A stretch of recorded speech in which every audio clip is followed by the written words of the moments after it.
کی آیت نمبر 158 سے 162 تک۔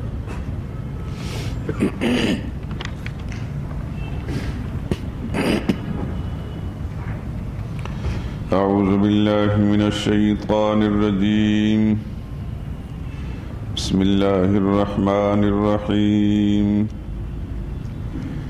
ان الصفا والمروة من شعائر اللہ، فمن حج البيت أو اعتمر فلا جناح عليه أن يطوف بهما، ومن تطوع خيرا فإن الله شاكر عليم۔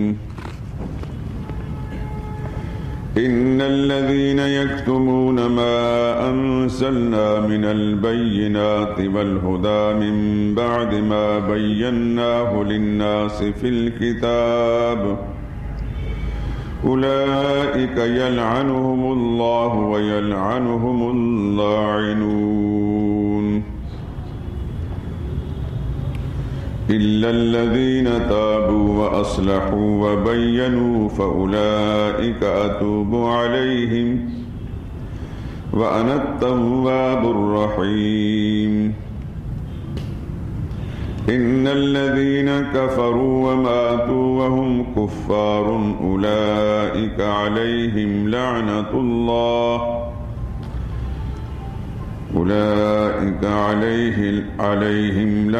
الله والملائكة والناس أجمعين، خالدين فيها لا يخفف عنهم العذاب ولا هم ينظرون۔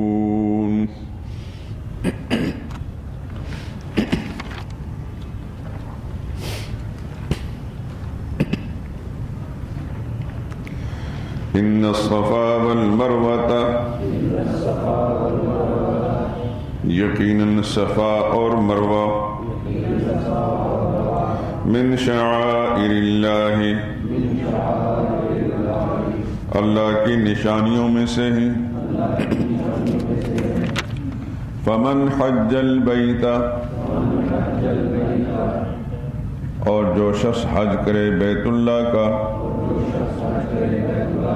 او اعتمر، یا عمرہ کرے، فلا جناح علیہ، تو کوئی گناہ نہیں اس پر، ان یطوف بہما، کہ ان دونوں میں طواف کرے، ومن تطوع خیرا، اور جو کوئی اپنی خوشی سے نیکی کرے، فإن اللہ شاکر علیم، تو یقیناً اللہ قدردان ہے، سب کچھ جاننے والا۔ ان الذین، بلا شبہ جو لوگ، یکتمون، چھپاتے ہیں، ما انزلنا من البینات، جو کچھ ہم نے صاف حکم اتارا، والہدی، اور ہدایت کی باتیں، من بعد ما بیناہ للناس، بعد اس کے کہ ہم اس کو کھول چکے ہیں لوگوں کے لیے، فی الکتاب، کتاب میں، اولئک یلعنہم اللہ، ان لوگوں پر لعنت کرتا ہے اللہ، وَيَلْعَنُهُمُ اللَّاعِنُونَ، اور لعنت کرتے ہیں ان پر لعنت کرنے والے، إِلَّا الَّذِينَ تَابُوا، مگر جن لوگوں نے توبہ کر لی، وَأَصْلَحُوا، اور اپنی اصلاح کر لی، وَبَيَّنُوا، اور حق بیان کر دیا، فَأُولَئِكَ أَتُوبُ عَلَيْهِمْ، تو ایسے لوگوں کو میں معاف کرتا ہوں، وَأَنَا التَّوَّابُ الرَّحِيمُ، اور میں ہی بڑا معاف کرنے والا نہایت مہربان ہوں۔ ان الذین کفروا، بلا شبہ جو لوگ کافر ہوئے، وماتوا وہم کفار، اور وہ کفر ہی پر مر گئے، اولئک علیہم لعنۃ اللہ، ایسے ہی لوگوں پر اللہ کی لعنت ہے، والملائکۃ، اور فرشتوں کی، والناس اجمعین، اور سب لوگوں کی، خالدین فیہا، ہمیشہ رہیں گے اسی لعنت میں، لا یخفف، نہ ہلکا ہوگا، عنہم العذاب، ان پر سے عذاب، ولا ہم ینظرون، اور نہ ہی ان کو مہلت ملے گی۔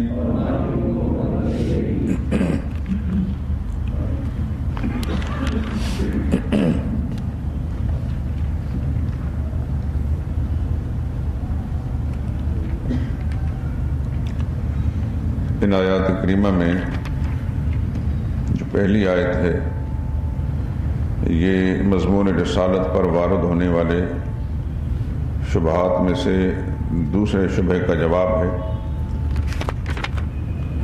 اور اس کے بعد اگلی آیات میں زجر ہے احبار و رہبان کے لیے،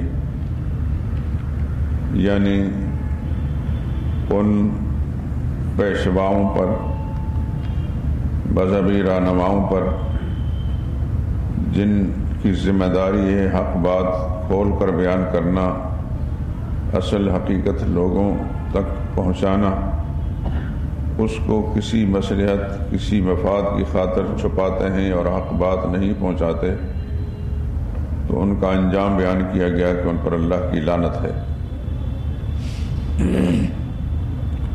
البتہ جو تائب ہو گیا اور اپنی اصلاح کر لی اور جس حق کو وہ چھپانا چاہتا تھا اس کو بیان کرنا شروع کر دیا، تو پھر اللہ اس کو معاف کرنے والے ہیں۔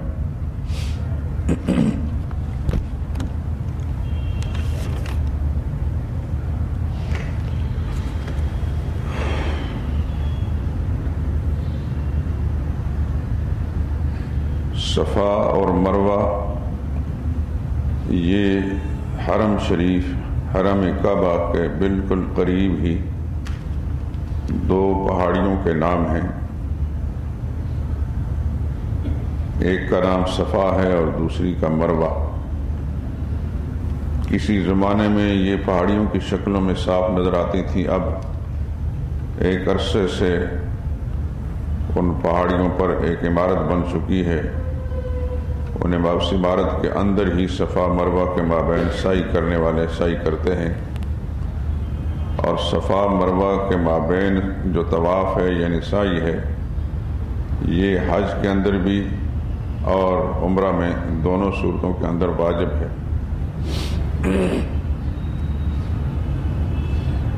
امام احمد بن حنبل رحم اللہ کے مذہب میں مستحب ہے، امام مالک اور شافعی اس کو فرض کہتے ہیں، امام ابو حنیفہ رحمۃ اللہ تعالیٰ علیہ کے نزدیک واجب ہے۔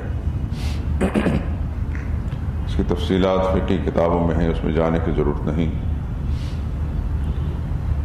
اتنی بات ذہن نشین فرما لیجئے کہ ہر دور کے اندر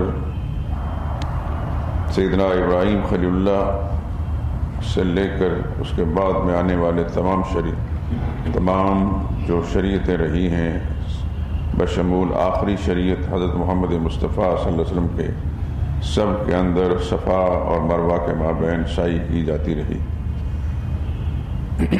قرآن کریم نے ان دو پہاڑیوں کے بارے میں فرمایا من شعائر اللہ، یہ اللہ کے شعائر میں سے ہے۔ شعائر جمع شعیرہ کی کہتے ہیں نشانی کو، علامت کو، یادگار کو، یہ اللہ کے دین کی علامتیں ہیں، اللہ کے دین کی یادگاریں ہیں۔ ان دو پہاڑیوں کی اہمیت کے بارے میں آپ جانتے ہیں کہ یہ وہ جگہ ہے جہاں حضرت ابراہیم خلیل اللہ نے اپنے شیرخوار بچے سیدنا اسماعیل علیہ السلام اور ان کی والدہ ماجدہ سیدہ ہاجر، جو عرف عام میں ہاجرہ کہلاتی ہیں، اصل نام ہاجر ہے، ان کو اللہ کے حکم سے یہاں لا کر چھوڑ دیا تھا۔ یہاں کوئی عمارت نہیں تھی، کوئی آبادی نہیں تھی، نہ ہی بیت اللہ کا کوئی نشانی تھی۔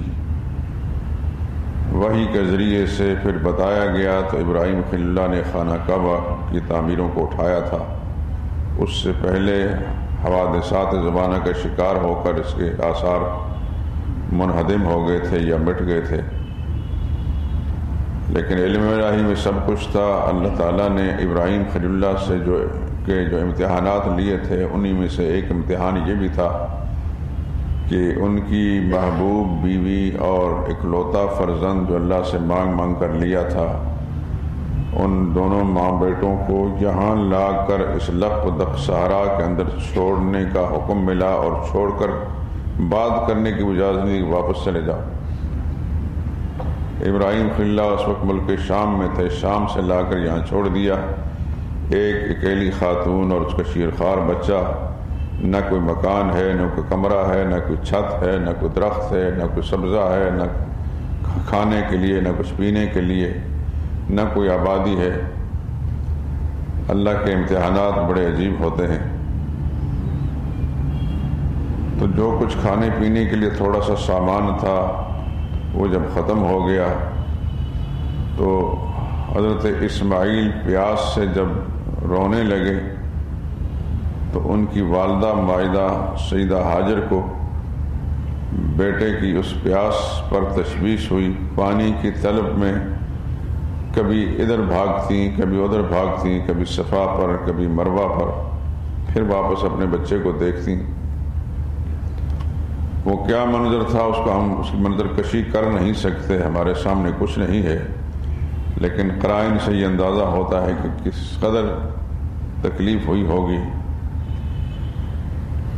تو اللہ نے پھر اپنے فرشتے کو حضرت جبریل امین کو بھیجا، اور جبریل امین نے وہاں آ کر اپنے پاؤں کی ایڑ لگائی، اور وہاں پانی کا چشمہ پھوٹ پڑا، جسے آج دنیا زمزم کہتی ہے۔ دنیا کا سب سے قدیم پانی زمزم ہے، اور اس کے بارے میں فقہاء نے، علماء نے یہ بات لکھی ہے کہ زمزم کا رتبہ اور اس کی فضیلت حوض کوثر کے پانی سے زیادہ ہے۔ چنانچہ اگر کوئی شخص زمزم پی کر یہ قسم کھائے کہ میں نے حوض کوثر سے زیادہ رتبے والا، فضیلت والا پانی پیا ہے، تو اس کی قسم جھوٹی نہیں ہوگی۔ ہزاروں برس سے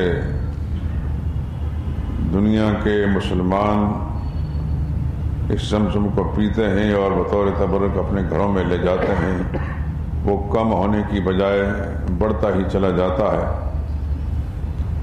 کہتے ہیں کہ جس وقت پانی کا چشمہ پھوٹ پڑا تو ان غیر متوقع طور سے جب پانی ان کو ملا تو سیدہ ہاجر کتنی خوش ہوئی ہوں گی، آپ اندازہ کر سکتے ہیں۔ تو پانی جب بہنے لگا تو سیدہ ہاجر نے اس کے ارد گرد تھوڑا سا مٹی اکٹھی کر دی تاکہ پانی ادھر ادھر نہ جائے، کم نہ ہو جائے۔ سرور عالم صلی اللہ علیہ وسلم نے ارشاد فرمایا کہ اللہ میری ماں حضرت ہاجر پر رحم فرمایا، اگر وہ آگے بند نہ باندھ دیتی تو یہ پانی ساری دنیا کو سیراب کرتا۔ دنیا کا سب سے قدیم پانی، جس کی تاریخی نقطہ نظر سے کئی ہزار سال پرانا پانی، یہ زمزم ہے۔ اللہ اکبر۔ اور اللہ نے اس میں وہ تاثیر رکھی ہے کہ ایک حدیث کا مضمون ہے، ماء زمزم لما شرب لہ، زمزم ہر اس کام کے لیے مفید ہوتا ہے جس مقصد کے لیے اس کو پیا جائے۔ اگر کوئی آدمی بھوکا ہے تو بھوک مٹانے کے لیے زمزم پی لے، اللہ اس کی بھوک مٹا دیں گے۔ کوئی پیاسا ہے تو پیاس کے لیے پیے تو پیاس بجھ جائے گی۔ کوئی بیمار ہے، بیماری میں شفا لینے کے لیے پیے تو اللہ تعالیٰ اس کو شفا دے دیں گے۔ غرض جس مقصد کے لیے بھی حضور نے فرمایا جو پیا جائے تو اللہ تعالیٰ اس مقصد کو پورا کر دیتے ہیں۔ اور زمزم کے بارے میں یہ ریسرچ اور تحقیق ان قوتوں نے بھی کر لی ہے جو کسی تبرک کو نہیں مانتے، جو کسی روحانی تاثیر کو نہیں مانتے۔ انہوں نے اپنی لیبارٹریوں کے اندر لے جا کر اس میں تحقیق کر لی۔ وہ کہتے ہیں کہ دنیا کا سب سے زیادہ مفید پانی، یہ ایک پانی کے لحاظ سے جو کچھ اس کے اندر تمام خوبیاں ہونی چاہیے انسانی صحت کے لیے، وہ سب کی سب اس پانی کے اندر موجود ہیں۔ اس کے مقابلے میں دنیا میں کوئی ایک پانی ایسا نہیں ہے کہ اس کے اندر ساری خوبیاں جمع ہوں۔ وہ مقدس پانی ہے جو معجزے کے طور پر اللہ نے اس کو نکالا ہے، یہ معجزانہ طور پر اس پانی کو نکالا گیا ہے۔ اس کے فضائل مناقب پر مستقل کتابیں لکھی گئی ہیں، چونکہ درس متحمل نہیں ہوتا کہ اس لمبی باتیں کی جائیں۔ میں نے خود دیکھی ہیں، شاید میرے پاس بھی کوئی کتاب میں عرب ممالک سے لایا تھا، زمزم کے موضوع پر احادیث طیبہ اکٹھی کی گئی ہیں اور اکابرین دین کے بیانات بھی سلسلے موجود ہیں۔ تو یہ صفا پہاڑی اور مروہ پہاڑی اس زمانے سے ہی اللہ کے دین کی یادگاریں ہیں۔ بعد میں مشرکین مکہ نے ان دو پہاڑیوں پر دو بت رکھ لیے تھے، صفا پر اصاف اور مروہ پر نائلہ۔ اصاف ایک مرد تھا اور نائلہ ایک عورت تھی۔ ان دونوں ہی مشرک تھے اور انہوں نے بیت اللہ کے اندر جا کر بدکاری کی تھی۔ اس پر اللہ کا عذاب ان پر نازل ہوا، بیت اللہ کے اندر ہی ان کی شکلیں مسخ ہو گئیں، پتھر بن گئے۔ اور اسی زمانے میں مشرکین نے، مکہ کے مشرکوں نے، انہوں نے جب دیکھا خانہ کعبہ کے اندر دو انسانی شکلوں کے اندر پتھر پڑے ہوئے ہیں، ایک لڑکی ہے ایک لڑکا ہے، قرائن سے اندازہ کر لیا کوئی جرم کیا ہے، اللہ کا عذاب نازل ہوا۔ انہوں نے اٹھا کر اس کو مکہ شہر سے باہر کچرے کے ڈھیر پر پھینک دیا۔ ایک عرصے تک وہ وہیں پڑے رہے۔ بعد میں شیطان مر نہیں گیا، واپس اس نے پھر آنے والی نسلیں، اگلے مر گئے، نئے پیدا ہوئے، ان کو بتا دیا کہ تمہارے بڑوں نے ان کی بے قدری کی ہے، یہ تو تمہارے حاجت روا اور مشکل کشا ہیں۔ چنانچہ انہوں نے اٹھا کر اس کو ایک کو صفا پہاڑی پر رکھ دیا اور دوسرے کو مروہ پر، اور جو بھی ان کے درمیان سعی کرتا رہتا تو تبرک کے طور پر ہاتھ مس کر کے چھو کر جاتا۔ لیکن جن لوگوں کو اس چیز کی تاریخ معلوم تھی وہ اس سے نفرت بھی کرتے تھے، خصوصاً زمانہ اسلام کے اندر مدینہ کے جو مسلمان تھے وہ تو ویسے پہلے سے نفرت کرتے تھے، لیکن نئے نئے مکہ کے اندر جو مسلمان ہوئے ان کو جب یہ پتہ چلا کہ یہاں صفا مروہ پر یہ رکھے گئے ہیں تو ان کو اس بات کو تو شاید احساس نہیں ہوا تھا کہ صفا مروہ جو ہے یہ اللہ کے دین کی یادگاریں ہیں۔ یہ تو بعد میں قرآن کی آیت سے معلوم ہوا، لیکن ان کو یہ معلوم ہوا کہ مشرکین نے جو دو بت رکھے تھے ان بتوں کی وجہ سے ان کا تقدس ہے اور ان کی وجہ سے پوجا پاٹ ہو رہی ہے، یہاں طواف ہو رہا ہے اور ان کو چھو کر لوگ جاتے ہیں، تبرک حاصل کرتے ہیں۔ تو اس واسطے نئے نئے مسلمان ہونے والوں کے دل میں یہ شبہ پیدا ہوا۔ تو یہ تو مشرک لوگ تھے اور مشرکوں کے یہ بت ہیں اور شرکیہ رسوم اور عقائد کے نظریات کے تحت پر یہ دو بت رکھے گئے ہیں، لہذا اس طرف نہیں جانا چاہیے۔ تو وہ ایک شبہ تھا جو نئے نئے مسلمانوں کو پیدا ہوا، اور پھر ان کے شبہ کو تقویت دینے کے لیے یہود و نصارہ نے جلتی پر تیل ڈالنے کی کوشش کی۔ کچھ مشرکین نے بھی اپنے دل کی بھڑاس نکالنے کے لیے، کچھ یہودیوں نے بھی، چلو مسلمانوں کے ذہن کے اندر مسیح شکوک و شبہات کو پیدا کیا جائے کہ عجیب پیغمبر ہے، ایک طرف شرک کے مخالف بات کرتا ہے، شرک بری چیز ہے، اور دوسری مشرکین کے جو بت جس جگہ میں رکھے گئے تھے اس کے طواف کرنے کی بھی تعلیم دیتا ہے۔ یہ مطلب ہے خوہ بدرہ بہانا بسیار دشمن جب دشمنی پر اتر آتا ہے تو پھر ہر کیڑا نکالتا ہے۔ تو پھر اللہ پاک نے اس معاملے کو صاف کرنے کے لیے یہ آیت نازل فرمائی، ان الصفا والمروہ من شعائر اللہ، شک نہ کرو بھائی صفا اور مروہ یہ اللہ کے دین کی شعائر ہیں، یادگاروں میں سے ہیں۔ کسی زمانے میں اگر مشرکین نے یہاں لا کر وہ دو بت رکھ رکھے تھے تو ان بتوں کی وجہ سے یہ شاعر اللہ کی حیثیت ختم نہیں ہوگی۔ یہ ایسے ہی جیسے خانہ کعبہ کے اندر 360 بت رکھے گئے تو ان بتوں کی وجہ سے خانہ کعبہ کی کا تقدس تو ختم نہیں ہو گیا، وہ تو اللہ کا گھر اسی طرح ہے۔ اگر کسی بدبخت نے بدبختی کی ہے تو اس بدبختی کے سبب سے اس جگہ کا تقدس ختم نہیں ہوتا. اسی طرح صفا مروہ پر اگر بت رکھ دیے گئے ہیں تو اس سے تقدس نہیں ختم ہو جائے گا. چنانچہ جس وقت بت توڑے گئے تو پھر وہ اصحاب اور نالا کے بت بھی وہاں سے ہٹائے گئے اور توڑے گئے, ان کو پھینکا گیا, اور قرآن کریمی صورتحال کو صاف کر دیا کہ صفا اور مروہ اللہ کے دین کی یادگاریں ہیں. لہذا فمن حج البیت, جو شخص بیت اللہ کا حج کرنے جائے گا, او اعتمرہ یا عمرہ کرنے جائے گا, فلا جناح علیہ, تو اب اس کا طواف کرنا ان کے لیے کوئی گناہ کی بات نہیں. مت سمجھو کہ یہاں بت رکھے گئے تو یہاں اگر طواف کریں گے تو گناہ ہوگا. اللہ نے فرمایا فلا جناح, اس پر کوئی گناہ نہیں کہ ان کا طواف کریں. ومن تطوع خیرا, جو خوشی سے نیکی کرتا ہے, فن اللہ شاکر, اللہ اس کے قدردان ہے, قدر کرتا ہے, علیم, اللہ تعالیٰ سب کچھ جاننے والے. یہ جو صفا مروہ کے معاملے میں شکوک و شبہات مسلمانوں کو پیدا ہوا اور یہودیوں نے خاص طور پر جلتی میں تیل ڈالنے کی کوشش کی, یہ کتمان حق تھا, حق بات کو چھپانے کی بات تھی. یہودیوں کو سب پتا تھا کہ آخری پیغمبر جو ہے اس کے کیا کیا خوبیاں ہوں گی, کیا کیا اوصاف ہوں گے, ان کتاب کے اندر سب کچھ لکھا ہوا تھا. اور انہیں یہ معلوم تھا کہ صفا و مروہ یہ اللہ کے دین کی یادگاریں ہیں. لیکن نو مسلموں کو شکوک شبہات کو بڑھانے کی خاطر انہوں نے کہا کہ یہ تو بت پرستی کی جگہ ہیں, یہ عجیب پیغمبر ہے کہ بت پرستی کی جگہ کا تقدس بیان کرتا ہے اور وہاں طواف کرنے کا حکم دیتا ہے. تو یہ تھا کتمان حق, حق بات کو چھپانا, جو ان کو معلوم تھی بھی یہ بات. تو اللہ نے پھر ایسے کاتمین حق, حق بات کو چھپانے والے, حق پوشی کرنے والے جو ہیں مجرم, اصل بنیادی طور پر یہود و نصارہ تھے, ان کے بارے میں فرمایا ان الذین یکتمون ما انزلنا من البینات, یقیناً جو لوگ چھپاتے ہیں ہر اس حکم کو جو ہم نے صاف صاف طور پر اتارے ہیں, والہدیٰ, اور ہدایت کی باتیں, من بعد ما بیناہ للناس فی الکتاب, جبکہ کتاب کا نرم لوگوں کے سامنے کھول کر بیان کر چکے ہیں, اور پھر یہ چھپاتے ہیں. اولئک یلعنہم اللہ, ان پر اللہ کی لعنت ہے. ویلعنہم اللاعنون, اللہ کی لعنت کرنے والے بھی ان پر لعنت کرتے ہیں. حق بات کو چھپانا, اصل کی آیتیں تو نازل ہوئی یہود و نصارہ ہی کے بارے میں, لیکن مفسرین نے یہ بات لکھی ہے کہ اس امت کا کوئی بھی مبلغ اور کوئی بھی پیشوائیت کے مقام پر بیٹھ کر دین بیان کرنے والا, جو دین کی بات اس کو معلوم ہے اور ملت اسلامیہ کے ہر فرد کے لیے اس کا جاننا ضروری ہے, اور اس کو بیان نہیں کرتا, چھپاتا ہے, وہ بھی اسی حکم کے اندر شامل ہے. کوئی مولوی ہے, کوئی پیر ہے, اگر وہ بھی حق بات کو چھپاتا ہے, جس حق بات کو ظاہر کرنا مسلمان کے لیے ضروری ہے. مثلا اللہ کے پیغمبر کی حقانیت اور صداقت کا بیان کرنا لوگوں کے سامنے ضروری ہے. نبی کریم صلی اللہ علیہ وسلم کی پاک دامنی, آپ کی سچائی اور صداقت کا بیان کرنا ضروری ہے, اس کو نہیں بیان کرتا. یا اللہ کی توحید کا بیان کرنا اور شرک کی تردید بیان کرنا ضروری ہے, اس کو بیان نہیں کرتا. یا حلال اور حرام, واضح جو احکام ہیں, حلال کو حلال کے طور پر نہیں بیان کرتا, یا حرام کو حرام نہیں کہتا, اور اس کو چھپاتا ہے کسی مسئلے کی خاطر. ایسے لوگ اسی حکم میں شامل ہیں جو یہود و نصارہ کا ہے. آپ اپنے زمانے کے اندر دیکھتے ہیں کہ بہت سارے لوگ پیر بھی کہلاتے ہیں اور مولوی کہلاتے ہیں, لیکن دنیاوی مصلحتوں کی خاطر یا مفادات کی خاطر حق بات کو بیان نہیں کرتے.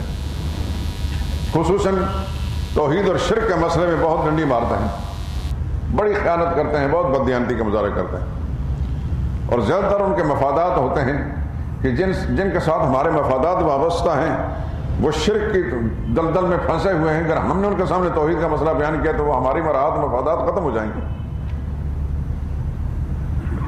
تو اللہ نے پھر اس کا لحاظ نہیں رکھا. اللہ نے صاف لفظ میں فرمایا کہ جس چیز کو ہم نے کھول کر بیان کیا ہے اپنی کتاب کے اندر, اس کو چھپاتے ہیں. اولئک یلعنہم اللہ, سب سے پہلے اللہ کی لعنت پڑتی ہے ان پر. لعنت کا معنی ہے اللہ کی رحمت سے دوری. لعنت کا لغوی معنی ہے اللہ کی رحمت سے دور ہونا, اللہ اس کو اپنی رحمت سے دور کر دیتے ہیں. اور لعنت کرنے والے پر لعنت کرتے ہیں. اگلی آیت میں جیسے آتا ہے کہ خدا کے فرشتے بھی لعنت کرتے ہیں اور ساری دنیا کے انسان بھی لعنت کرتے ہیں. فرشتوں کی لعنت اور انسانوں کی لعنت سے مراد ہوتی ہے کہ وہ بددعا کرتے ہیں, خدا کی رحمت سے معرومی کی بددعا کرتے ہیں. اللہ ان کو اپنی رحمت سے رائندہ درگاہ بنا دیتے ہیں, اور جو خدا کے فرشتے اور نیک بندے ہوتے ہیں وہ اس کے لیے بددعا کرتے ہیں خدا کی رحمت سے یہ دور ہی رہے.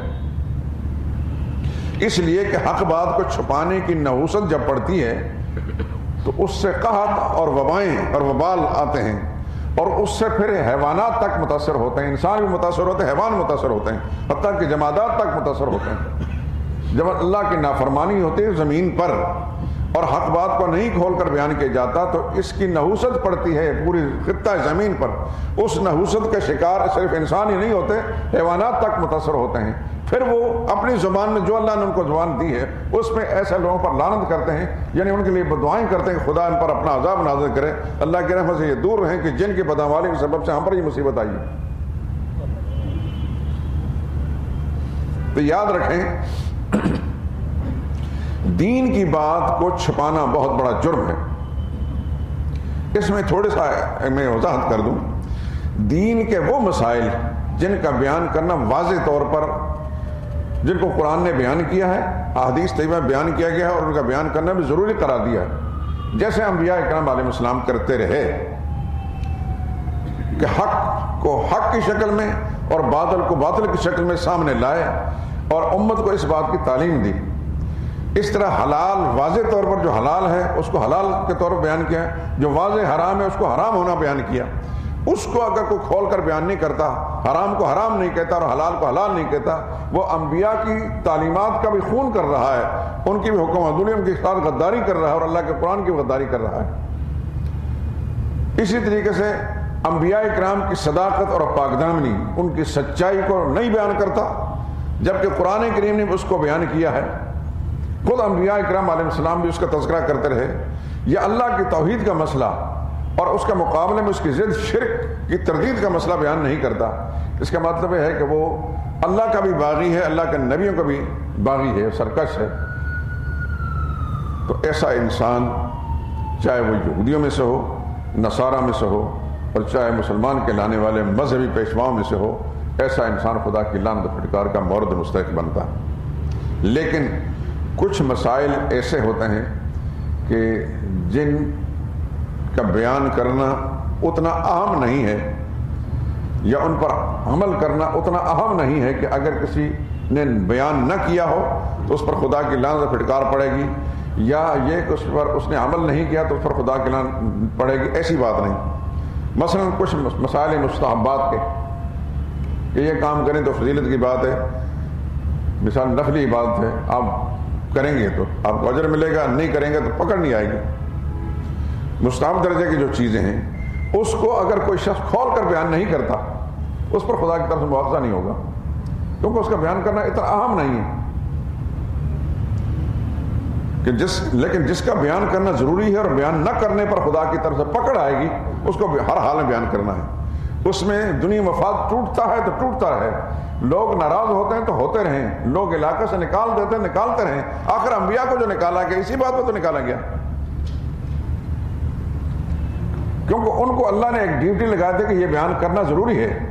نبیوں کو یہ معلوم تھا کہ ہمارے اوپر یہ مصیبتیں آئیں گی اور آئیں، لیکن انہوں نے مصائب سے بچنے کی خاطر ان حق بات کو چھپانے کی کوشش نہیں کی، اور نبیوں کے نقش قدم پر چلنے والوں نے بھی ایسا کیا۔ آخر مکہ معظمہ سے جو ہجرت ہوئی، بے شمار صحابہ کرام کاروبار چھوڑ کر سب کو چلے گئے، جائیدادیں املاک خاندان کو چھوڑ گئے، انہیں معلوم تھا کہ ہم اس بات میں نبی کا ساتھ دے رہے ہیں، اس پر ہم پر یہ مصیبتیں آئیں گے جو خود رسول اللہ صلی اللہ علیہ وسلم پر آئیں، لیکن انہوں نے سارے کاروبار قربان کر دیے، رشتے قربان کر دیے، اپنے املاک قربان کر دی، جائیدادیں چھوڑ گئے۔ ایسے بھی تھے کہ مدینہ طیبہ میں پہنچ کر کچھ بھی نہیں تھا ان کے پاس، جو یہاں کے بڑے بڑے دولت مند تھے وہاں کچھ بھی نہیں تھا ان کے پاس، لیکن انہیں معلوم تھا کہ ایک طرف ایمان ہے اور دوسری طرف یہ دنیا کا مال ہے، اگر اس کو بچاتے ہیں تو ایمان نہیں بچے گا، ایمان بچاتے ہیں تو یہ جاتا ہے، یہ چلا جائے کوئی بات نہیں لیکن ایمان نہ جائے۔ بس یہی اصول آج بھی ہے کہ ایمان بچانا ہے تو حق بات جس کا بیان کرنا لازمی ہے وہ بیان کرنا پڑے گا، جو انبیاء اکرام کا شیوا ہے جس کو اللہ نے قرآن میں بیان کیا۔ حکومت ناراض ہوتی ہے تو ہوتی رہے، اور ہر زمانے میں ایسا ہوتا رہا، عوام ناراض ہوتے ہیں تو ہوتے رہیں۔ دنیا میں کتنے انسانوں کو انسان راضی کر سکتا ہے؟ صرف ایک ذات ہے وہ اللہ تعالیٰ کی۔ اگر انسان اپنا ہدف یہ بنا لے کہ میں صرف اپنے رب کو راضی کرنا ہے، اس کی رضا میں دنیا ناراض ہوتی تو ہوتی رہے۔ انسانوں کے ناراض ہونے سے کیا ہوگا؟ یہی ہوگا نا کہ وقتی طور پر دنیا مفادات کو نقصان ہوگا۔ مثلا کسی مسجد کو امام خطیب ہے، اس نے سچی بات بیان کی، اس کو نکال دیں گے، نکال دیں، کیا ہوا؟ خدا کی زمین سے تو نہیں نکال سکیں گے۔ اور اگر کوئی شخص یہ سمجھتا ہے کہ مجھے یہاں سے نکال دیا گیا تو میرا رزق ختم ہو جائے گا، تو بڑے پہلے نمبر کا مشرک آدمی ہے، اس کو خدا کی ذات پر ایمان ہی نہیں ہے۔ جیسے اللہ نے اس کو ماں کے پیٹ میں رزق پہنچایا تھا وہ اس دنیا میں بھیج کر کیوں نہیں رزق دے گا؟ وہ انسانوں کو رزاق سمجھتا ہے، مسجد کے منتظمین کو رزاق سمجھتا ہے۔ ایسا انسان، اس کے پیچھے تو نماز ہی نہیں ہوتی۔ اس کا تو ایمان اس بات پر ہونا چاہیے کہ جو اللہ چرند پرند کو روزی دیتا ہے، کیڑے مکوڑوں کو کھلاتا ہے، زمین پر ہم پر رینگنے والے کیڑے مکوڑوں کو کھلاتا ہے، فضاؤں میں اڑنے والے پرندوں کو کھلاتا ہے، سمندری مخلوق کو کھلاتا ہے، میں تو انسان ہوں اشرف مخلوقات، مجھے کیوں نہیں کھلائے گا؟ اور میں نے جرم بھی نہیں کیا، اللہ کا حکم بیان کی ہے۔ اللہ نے ایک طرف سے دروازہ بند، دوسرے طرف پروردگار دروازے کھول دیں گے۔ تو انبیاء اکرام علیہ السلام کا مشن کیا ہے؟ سچ کا راستہ اختیار کرنا، اسی پر چلنا اور اس کو کھول کر بیان کرنا۔ جو نبی کے سچا پیروکار ہے وہ اسی مشن پر رہے گا، وہ کسی مصلحت کے شکار نہیں ہوگا۔ حکومت ناراض ہوتی ہے تو ہوتی رہے، افسر ناراض ہوتا ہے تو ہوتا رہے، چودھری ناراض ہوتا ہے تو ہوتا رہے، سارا جہان بگڑتا ہے تو بگڑتا رہے، رشتہ دار چھوٹتے ہیں تو چھوٹتے رہیں، میاں بیوی کے تعلقات ختم ہوتے ہیں تو ہوتے رہیں، اولاد چھوڑتی ہے تو چھوڑ رہیں، خدا بند خصوص ناراض نہ ہو، کیونکہ یہ بیویاں بھی چھوٹیں گی، اولادیں بھی چھوٹیں گی، رشتے ناتے بھی سب چھوٹیں گے، دوست یار بھی رہیں گے، صرف تنہا اپنی قبر میں لیٹے گا اور خدا کی ذات کے ساتھ اس کا واسطہ ہو، پھر وہاں کوئی پوچھنے والا نہیں ہوگا۔ اس لیے کہ دین کی ایک تاریخ یہ ہے، یہ قربانیاں مانگتا ہے اور قربانیاں سے دنیا میں دین آیا ہے۔ انبیاء نے قربانیاں دی، جانیں بھی قربان کی، مفادات بھی قربان کیے، اپنے آرام بھی قربان کیے، رشتہ داروں کو بھی چھوڑا۔ نبی کریم صلی اللہ علیہ وسلم رشتہ دار مخالف نہیں ہوئے۔ ایک لمبی کہانی، اگر آپ حضور صلی اللہ علیہ وسلم کی حیات طیبہ کو صحیح مطالعہ کریں گے تو شروع میں رسول اللہ صلی اللہ علیہ وسلم کے اوپر سب سے پہلا پتھر اپنے ہی چچا نے پھینکا تھا، ابو لہب نے۔ شروع میں حضرت حمزہ دشمن تھے، حضرت عباس دشمن تھے، خاندان کا کوئی انسان ایسا نہیں تھا جو رسول اللہ کے مخالف نہ ہو۔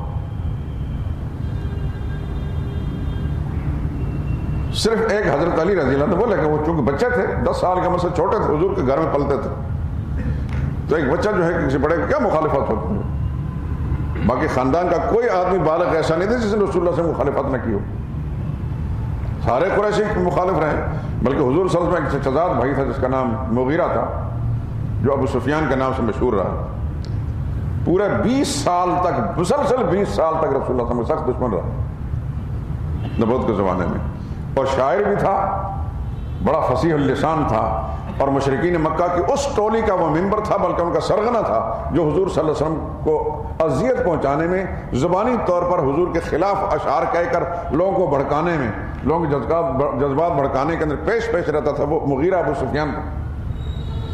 یہ حضور صلی اللہ علیہ وسلم کا تایہ زاد بھائی تھا، یہ حضور کے سب سے بڑے تایہ تھے جس کا نام حارث تھا، ان کے بیٹے تھے۔ آخر میں مسلمان ہوئے وہ، اور پھر تاریخ بتاتی ہے کہ مسلمان ہوا، پھر اپنے مسلمان ہونے کے بعد جو زمانے کفر کے اندر جاہلیت میں جتنا حضور صلی اللہ علیہ وسلم کو اپنی زبان سے نقصان پہنچایا تھا اس کی پھر تلافی کرتے رہے، وہ حسن اسلام ہو، پھر بہترین اسلام لائے۔ تو ایسا ہوتا رہا، حضور کے اپنے خاندان کا کوئی شخص بھی، کوئی بالغ انسان بھی ایسا نہیں تھا جو شروع میں رسول اللہ صلی اللہ علیہ وسلم کا ساتھی بنا ہو۔ کافی عرصہ کے بعد حضرت حمزہ مسلمان ہوئے، اور حضرت عباس کے مسلمان ہونے کا تذکرہ غزوہ بدر کے موقع پر آتا ہے، بلکہ بدر کے موقع پر جو قیدی گرفتار ہوئے تھے، حضرت عباس حضور کے چچا بھی گرفتار ہوئے تھے۔ دوسری برادریوں کے لوگ مسلمان ہوئے، حضور صلی اللہ علیہ وسلم پہ ایمان لائے۔ حضرت صدیق اکبر یہ بنو تیم میں سے تھے، حضرت فاروق اعظم یہ بنو عدی میں سے تھے، حضرت عثمان یہ بنو امیہ میں سے تھے۔ حالانکہ حضرت کیا مختلف قبائل سے، مشرکین عرب کے جو مختلف قبائل تھے، مختلف قبیلوں کے لوگ حضور پر ایمان بھی لاتے رہے، لیکن اپنے خاندان کا کوئی بالغ مرد شروع میں رسول اللہ صلی اللہ علیہ وسلم پر ایمان نہیں لایا۔ کئی سالوں کے بعد حضرت حمزہ مسلمان ہوئے۔ اسی طرح حضرت جعفر سیدنا علی کے بڑے بھائی جعفر طیار جو کہلاتے ہیں مسلمان ہوئے۔ کافی عرصے کے بعد حضرت عقیل مسلمان ہوئے۔ سیدنا علی رضی اللہ عنہ شروع میں مسلمان ہوئے، لیکن چونکہ نابالغ بچے تھے تو بچے کے اسلام لانا جو شروع میں کسی گھر میں جو پل بھی رہا ہو تو وہ کوئی معیار اور کوئی کمال نہیں ہوتا۔ خود مختار اور بالغ آدمی جو خاندان کا شروع میں کوئی مسلمان نہیں ہوا تو رسول اللہ صلی اللہ علیہ وسلم کے مخالف رہے، لیکن رسول اللہ نے اس کی پرواہ نہیں صلی اللہ علیہ وسلم۔ تو انبیاء کرام علیہ السلام کی زندگی کی تاریخ ایسی ہے کہ حق بیان کرنا، حق کا ساتھ دینا، حق پر چلنا، تمام نتائج اور عواقب اور انجام کی پرواہ کیے بغیر انہوں نے یہ کام کیا ہے اور امت کو اس بات کی تعلیم دی ہے۔ آج بھی جو شخص علماء حق میں سے اپنے آپ کو شمار کرنا چاہتا ہے یا ہے، وہی ہوگا جو تمام تر مصلحتوں سے بالا ہو کر جس کو سچ سمجھتا اللہ کے قرآن کے مطابق، نبی کے فرمان کے مطابق، اس میں ذاتی مصلحتیں نہ ہوں، ذاتی مفادات کا معاملہ نہ ہو، صرف اللہ کی رضا کا مسئلہ ہو اور ہو حق، تو پھر اس کو کھول کر بیان کرے۔ وہ علماء حق میں سے، علماء حق وہ نہیں ہیں جن سے حکمران راضی ہو جائیں اور پھر یہ جو نام نہاد صحافیوں کا ٹولہ ہے یہ ان کی مدح اور تعریف کے اندر کچھ کہہ دیں پرنٹ میڈیا پر یا الیکٹرانک میڈیا کے اندر تو بڑا علامہ نہیں بن جائے گا۔ عالم حق وہی ہے، عالم ربانی وہی ہے جو حق کا ساتھی ہے، حق بیان کرنے والا ہے، چاہے سارا جہان اس کا مخالف ہو جائے، چاہے حکمران بھی اس کو کوستے رہیں اور میڈیا والے بھی اس کی ذات میں کیڑے نکالتے رہیں اور پبلک کے لوگ بھی اس کو برا بھلا کہیں، لیکن وہ سچائی کا دامن اس نے تھام لیا ہے اور اس کو کس صورت میں نہیں چھوڑتا، وہ علماء ربانیین سے، اور ہر زمانے میں ایسا ہوتا ہی رہا۔ آپ ذرا ماضی قریب میں جائیں، بر صغیر میں مغلیہ دور سلطنت میں مجدد الفسانی رحمۃ اللہ تعالیٰ ایک شخصیت کا نام آپ سنتے ہیں، کتابوں میں پڑھتے ہیں۔ یہ مجدد الفسانی اس زمانے میں نہیں تھے مجدد، کسی نے ان کو مجدد نہیں کہا، ملا احمد، شیخ احمد، ملا احمد کہتے تھے، جس طرح اس زمانے میں پھبتی کسنی تو ملا ملا کہہ دیتے ہیں۔ جتنا بھی ابلیسی ٹولہ ہے، اسلام بیزار، جتنا بھی کفر پسند طبقہ ہے، یہ علماء کو پر پھبتی کسنے کے لیے ملا ملا کہہ دیتے ہیں، سارے ابلیس کی اولاد ہیں یہ۔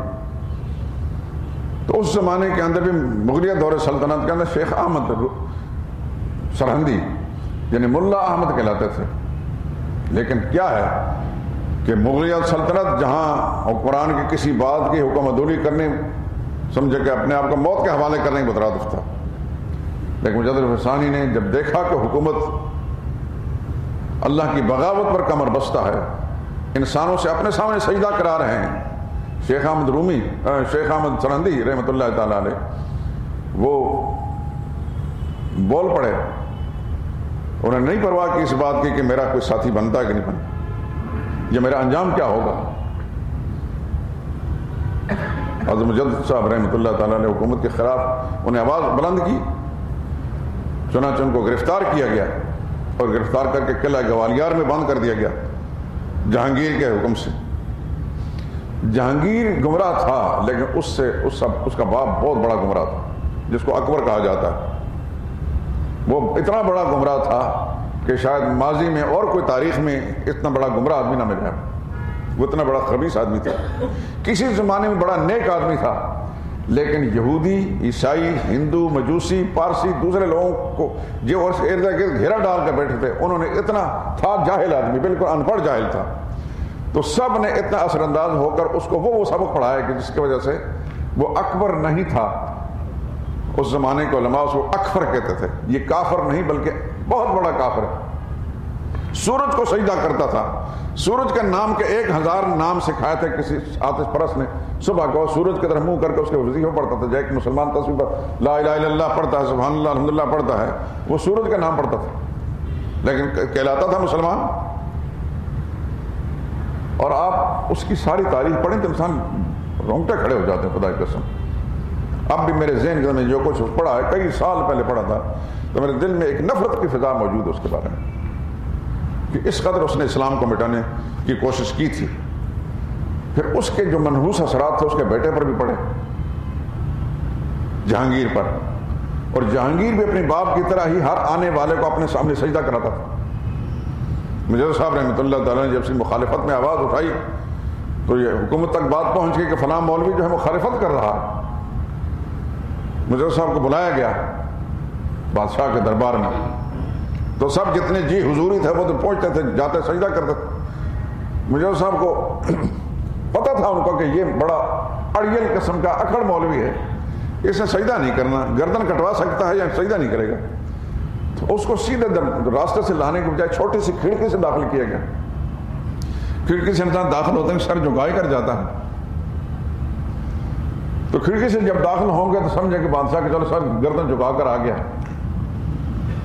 مجاز صاحب سمجھ گئے، مجاز صاحب رحمۃ اللہ تعالی کھڑکی سے داخل ہونے کے لیے گردن جھکانے جب پہلے انہوں نے ٹانگیں داخل کی، سر پیچھے کر کے اندر داخل ہوئے۔ بادشاہ نے پوچھا کہ آپ ہماری مخالفت کرتے ہیں؟ مجاز صاحب نے کہا میرا مشن آپ کی مخالفت نہیں، میں تو لوگوں کو کفر کرنے سے بچاتا ہوں اور آپ کو خدا کے عذاب سے بچانے کی فکر کرتا ہوں۔ آپ اللہ کا حق جب اپنے لیے استعمال کرائیں گے تو خدا کے عذاب میں مبتلا ہوں گے، مسلمان کہلاتے ہیں آپ، اور یہ مسلمان کہلانے والے جب آپ کے سامنے سجدہ ریز ہوں گے تو یہ بھی خدا کے عذاب میں مبتلا ہو جائیں گے۔ میرا کام تو صرف اتنا ہے، میرا کام آپ کی مخالفت نہیں کرنا، اگر آپ سمجھیں تو میں ہمدردی کر رہا ہوں، لیکن اقتدار پر جب کوئی شخص ہوتا ہے تو اس کا دماغ خراب ہوتا ہے۔ اقتدار کی کرسی ایسی ہی لعنت ہے، سوا انبیاء کے علیہ الصلوۃ والسلام، یہ انبیاء کے جو تربیت یافتہ صحابہ ہیں ان کا دماغ خراب نہیں ہوتا، باقی بعد میں آنے والے لوگوں کا دماغ خراب ہی رہے ہیں۔ اور پھر مجاز صاحب کو گوالیار قلعے میں بند کر دیا۔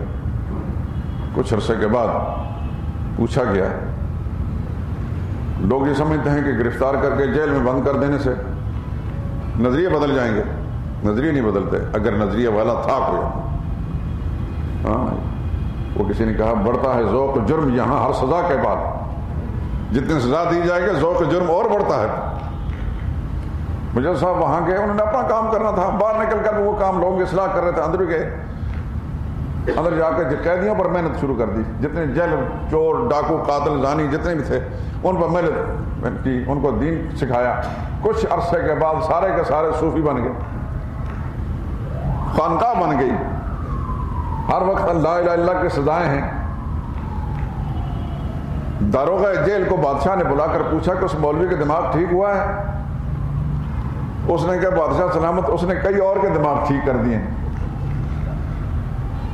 پوچھا کہ کیا مطلب؟ انہوں نے کہا مطلب یہ ہے کہ وہ اب جیل تو نہیں رہا، اب آ کر دیکھیں تو صحیح، وہ سارے کا سارے لا الہ الا اللہ پڑھنے والے، ہر وقت اللہ کا سامنے سر بسجدہ ہوتے ہیں اور ذکر اذکار اور تلاوت، یہ کام وہ جتنے بھی جرائم پیشے لوگ سب نیک متقی بن گئے۔ اس مولوی نے جا کر وہاں یہ کام کیا، الٹی ہوگی سب تدبیریں۔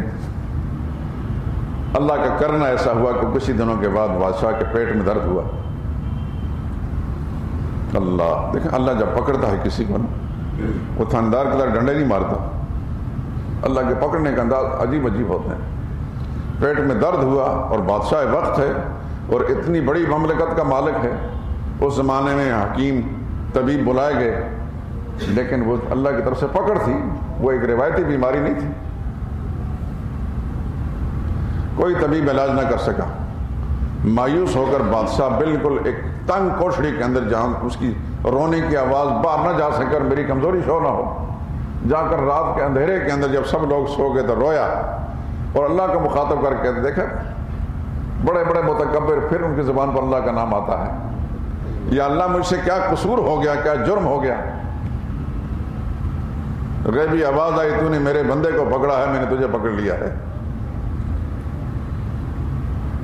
بس اتنی آواز سننے کے بعد وہ سارا اقتدار کا جو نشہ تھا وہ کافور ہو گیا، اور رات کے اندھیرے کے اندر پھر اپنے نوکروں چاکروں لے کر جیل کے دروازے پر جاتا جا کر کہتا کہ شیخ احمد سے کہو کہ بادشاہ معافی مانگنے آیا۔ کبھی کبھی اللہ ایسا بھی کرتا ہے، جب حق کی بات پر کوئی ڈٹ جاتا ہے نا تو پھر خدا بڑے بڑے متکبرین کو جھکاتا ہے۔ مجاز صاحب پر خدا کی ارب رحمت نازل ہو، مجاز صاحب نے اندر سے پیغام بھیجا کہ بادشاہ کو کہہ دو کہ مجھ سے معافی نہ مانگ، میرا تو آپ نے کوئی قصور کیا نہیں، جس کا قصور کر رہے تھے اسے معافی مانگ، اللہ معاف کرنے والے ہیں، میں تو تمہارا شکر گزار ہوں بھائی، اندر یہاں پہنچنے کی کوئی تدبیر نہیں تھی، مجھے تو میں نے پہنچا دیا تھا، ان لوگوں پر محنت کر کے میں نے اپنا فرض ادا کر لیا۔ پھر بادشاہ نے بڑے عزت اکرام کے ساتھ ان کو نکالا، اور پھر بادشاہ کی نظروں کے اندر بڑی قیمت رہی، حکومتی جتنے بھی بڑے وزیر مشیر ان کے نظروں میں مجدد صاحب کو بڑی قیمت بنی۔ پھر حکومت کے ان ارکان دولت، ارکان حکومت کے ساتھ مجدد صاحب کو اٹھنے بیٹھنے کا موقع ملا۔ پھر وہ مسائل پوچھنے لگے تو مجدد صاحب سے خطوط کے ذریعے سے مسائل پوچھتے رہے، مجدد صاحب ان کو خط لکھتے رہے۔ وہ خطوط مجدد صاحب کے مکتوبات کی شکل میں آج ہمارے سامنے موجود ہیں۔ وہ علوم معارف کا ایک خزانہ ہے، فارسی زبان میں مکتوبات ہیں، لمبے لمبے مکتوب ہیں، 35 صفحات کے خط ہیں، لیکن علوم معارف کے سمندر ہیں اس کے اندر۔ وہ ایک مستقل سمجھو کہ ہدایت نامہ ہے۔ تو اللہ کے نیک بندے جو قربانیاں دیتے ہیں، لیکن اس کے بعد پھر ان کی قربانیاں رنگ لاتی ہیں۔ پھر اس کا نتیجہ یہ نکلا کہ جہانگیر کے وزیروں کی اکثریت رائے راست پر آ گئی، اور پھر اس کا آگے نتیجہ یہ نکلا کہ جہانگیر جتنا گمراہ تھا، اس کا بیٹا شاہ جہاں اس سے کئی گنا زیادہ بہتر تھا۔ جہانگیر کی داڑھی صاف تھی، شاہ جہاں کی داڑھی تھی، آپ نے تصویروں میں دیکھا ہوگا، بالکل سنت کے مطابق داڑھی تھی اس کی۔ اور پھر اس شاہ جہاں کے اس خیر کے اثرات ایسے آئے کہ اس کا بیٹا اورنگزیب عالمگیر ایک نیک ولی اللہ انسان۔ یہ اس اللہ کے نیک بندے مجدد صاحب کی محنت کا نتیجہ یہ تھا کہ تیسری پشت کے اندر جو خیر آ گئی مکمل طور پر، اور فتح عالمگیری کی شکل کے اندر جو اورنگزیب عالمگیر کا وہ کارنامہ موجود ہے جو رہتی دنیا تک رہے گا۔ یہ لاہور کی بادشاہی مسجد، پھر اس زمانے میں بادشاہ اس قسم کام کیا کرتے تھے۔ یہ اللہ والوں کی محنت کا نتیجہ ہے، لیکن حق پر قائم رہنے، قربانیاں دیں لیکن حق پر قائم رہنے کے نتیجے میں پھر اللہ پاک اسے خیر کے آثار پیدا کر دیتے ہیں۔ تو قرآن یہ بتاتا ہے کہ جو لوگ حق بات کو چھپاتے ہیں پر خدا کی لعنت ہے۔ ان الذین کفروا وماتوا، جو لوگ کافر ہوئے، کفر کیا، کفر کہتے ہیں حق بات کا انکار کرتے رہے اور اس پر اڑ گئے اور پھر کفر پر ہی مر گئے، ایسے لوگوں پر اللہ کی لعنت ہے، فرشتوں کی لعنت ہے، ساری دنیا کی کائنات کے انسانوں کی لعنت ہے۔ اسی لعنت میں یہ ہمیشہ رہا کریں گے، ان پر اس عذاب کو ہلکا نہ کیا جائے گا اور نہ ہی اللہ تعالیٰ کی چیز سے مہلت دیں گے۔ سبحانک اللہم وبحمدک لا الہ الا انت۔ آج تو لگا زیادہ ٹائم میں گزر گیا، چند منٹ ہوئے جی۔ اس کے بارے میں آپ حضرات سے مشاورت کے ساتھ، کیونکہ جمعرات کو تو شاید یہاں ہماری قوم کشمیر آزاد کرنے جائے گی، لیکن آتی مال روڈ پر ہی ہے، جیسے کہ ہم لوگوں نے کشمیر پکڑا ہوا ہے۔ خدا ان کو ہدایت دے۔ جو ٹولی اٹھتی ہے جھنڈیاں لے کر یہاں مال روڈ پر آ جاتی ہے ہمارا چین و سکون برباد کرنے کے لیے۔ جی حکومت کی بے حسی کہ آرڈیننس لاؤڈ سپیکر کا مسجدوں کے اندر تو اللہ کا قرآن نہ بیان کرو، اس پر پابندی ہے، لیکن وہ سارا دن سارے شہر کے اندر لوگوں کے چین سکون برباد کریں گے، اس پر کوئی پابندی نہیں۔ اور لاہور ہائی کورٹ کا فیصلہ ہے مال روڈ پر کسی قسم جلوس نہیں نکالا جا سکتا، لیکن ہائی کورٹ کے فیصلوں کو بھی اس طرح جوتی کے نوک پر رکھتے ہیں۔ اور پھر ہمارے تاجر برادری جو ہے ان کی کمزوری یا ان کی بزدلی ہے کہ یہ اپنے حق کی خاطر آواز نہیں اٹھا سکتے کہ بھئی تم ہمارا کاروبار کیوں برباد کرتے ہو، حکومت سے مطالبہ کرو تمہیں کھلا میدان دے، وہاں جا کے جو مرضی کرو، جو دنیا کے اندر ایسا ہوتا ہے۔ آپ دیکھتے ہیں جیسا کہ لندن کے اندر ایک پارک ہے، لندن شہر کے ہائیڈ پارک اسے کہتے ہیں، میں خود دیکھ کر آیا ہوں اس کو، وہاں جا کر آپ ملکہ کو گالیاں دے یا حکمران جو مرضی کرے، لیکن کسی سڑک پر پبلک کے لیے مشکلات پیدا کرنا ممنوع ہے۔ لیکن وہ قومیں زندہ ہیں اور اپنے حقوق کا مطالبہ کرنا اور لینا جانتی ہیں۔ ہمارے ہاں ہم چلتی پھرتی لاشیں ہیں، متحرک قسم کے بے دماغ اجسام ہیں، ہم اپنا حق پہچانتے بھی نہیں اور لینا جانتے بھی نہیں۔ اور تاجر برادری کی ایک بڑی طاقت ہوتی ہے، لیکن پتہ نہیں ان کے کیا مسئلے آتے ہیں کہ لاہور ہائی کورٹ کے فیصلے ہونے کے باوجود اس کو نافذ نہیں کرا سکتے، جو منہ اٹھاتا ہے تو مال روڈ پر آ جاتا ہے اور پھر یہاں آ کر شور مچاتا ہے۔ بہرحال آپ حضرات کے جو فیصلہ ہوگا اس کے مطابق، مجھے تو دور سے آنا نہیں ہوتا، آپ حضرات نے دور سے آنا ہوتا ہے، آنے جانے میں دشواری اگر محسوس کرتے ہیں اور سب کا یہ فیصلہ ہے تو اس دن پھر چھٹی کر لیں گے۔ اگر تو شام تک کشمیر آ جاتا ہے تو پھر آنے میں نہیں ہوتا۔